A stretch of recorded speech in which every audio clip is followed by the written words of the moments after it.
국힘이 아사리판이 났습니다. 지도부가 서울시장 재선거를 추진합니다. 우리의 귀인 장동혁 대표는 오늘 이제 재선거는 더 이상 피할 수 없는 문제가 됐다며 재선거는 정당이 유불리에 따라 할 거냐 말 거냐 결정할 단계를 지났다고 말했습니다. 네, 대권 경쟁자 오세훈을 담그려고 하는군요. 물론 해당 건은 민주당의 논평처럼 장동혁의 정치적 입지를 위한 쇼입니다. 민주당은 어설픈 형식으로 재선거 주장보다는 이렇게 성관이 패는 거에 집중해야 하며 저들은 장동혁을 두고 더 싸우게 만들어야 합니다. 이거 근데 1도 기대를 안 했는데 저쪽 문의 이직, 지층이 재선거를 강하게 원하고 있어 어쩌면 정말 재밌는 일이 발생할 가능성이 큽니다. 관련해 해당 건이 얼마나 심각한지 오늘 이목을 끈 분석 보시고 이어가 보겠습니다. 예전부터 선관위 행정에 좀 문제가 있다라는 지적들은 사실은 많이 있었고 선관위 직원들이 그 안에서 본인들이 어떤 업무를 더 발전시키고 하기 위해서 노력하는 분도 있지만 그 안에 그냥 안주하고 대충 지내는 분들 많았거든요. 그리고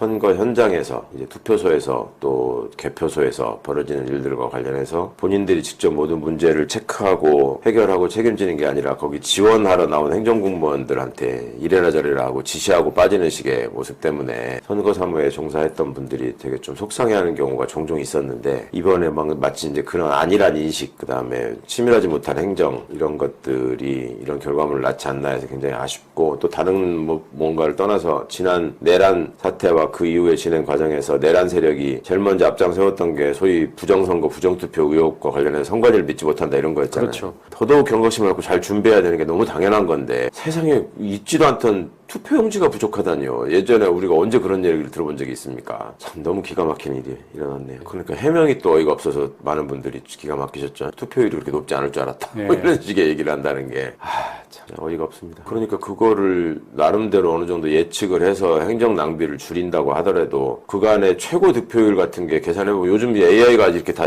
저기 하는 시대에 그게 그렇게 어려운가요? 그러니까 유권자의 70% 아니 65%만 준비를 해놔도 아무 문제가 없는 거 아니에요. 그걸 넘어가는 경우는 없었으니까. 근데 그거를 못하다니 참 기가 막히지. 저는 우리 사회가 좀 뭐랄까 이렇게 자본주의가 발전되고 진행되는 과정에서 또 민주주의가 정착돼가는 과정에서 우리 공동체가 함께 지키고 가꿔내야 할 가치에 대한 건강한 토론보다 이해관계를 둘러싸고 딱 양극화돼서 갈라진 모습. 그러니까 공동체를 위한 바람직한 토론보다는 내 개인을 위한 이해관계에 훨씬 더 집중하는 그런 모습이 드러난 결과가 아닌가. 결국 뭐 이제 이유로 드는 게 부동산 값, 세금 이걸 걱정했다. 서울에 있는 사람들이. 네, 공감합니다. 제발 저들이 이 건으로 더 분열하길 바라며 그리고 지금 인사 관련 여러 정보지글이 돌고 있죠. 걱정은 에이 설마 하다가 실제 그렇게 된 일이 많아 사실 걱정입니다. 시민사회와 정치권에선 인사검증 시스템 정비 과정에서 고위공직자 인사원칙을